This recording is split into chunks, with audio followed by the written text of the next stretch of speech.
Just before we had to go and dump our sound card, we were talking about being an entrepreneur in the fourth industrial revolution, where the rate and the velocity of change is that much heightened than for people who started like yourself 13 years ago.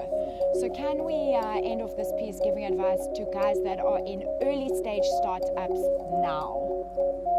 Yeah, I mean, that's a great question. It's a very tough question, but it's an important question. I mean, I don't want to be too specific, but what I will say is that I would advise people to have a sort of boundless curiosity and followed by, or put it this way, start with boundless curiosity and finish with relentless focus. I think the key thing is it's kind of like you throw the net out and you bring it in, you know what I mean? So you throw it out as wide as possible, look at opportunities, really just kind of ask as many questions of the status quo as you can. But then I would then advise strongly to pick one thing and really get good at one thing. It's so tempting in this day and age to do too many things. And I think even if you start with one thing, you know, you immediately get tempted by the opportunities that come your way to start layering and layering and layering.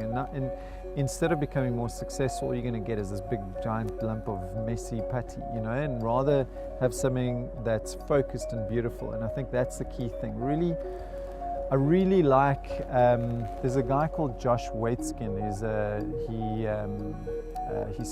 He was the inspiration for a movie called Searching for Bobby Fischer, which if anyone out there has a chance to see it. It's really good. It's really relevant, you know, to I think the world today. Josh Waitzkin is a chess grandmaster at an early age, and he eventually, ultimately, actually became a Brazilian, I think a Brazilian mixed martial arts champion. And his thing is, you know, he brings chess strategy to fighting, and he relates it to entrepreneurship and business and life, in that when you look at martial arts in movies, you know, you'll see the movies depict the fight scenes as these, you know, very grandiose, big fighting kicks, you know, like somebody will come in with a roundhouse kick and, you know, do this very kind of just an extreme movement, you know, with like a, you know, very, like a great flourish. And I think what Josh Waitzkin says is rather, you know, in his experience, those are the guys that are the easiest to beat, because he knows that he is the best in the world in a small circle.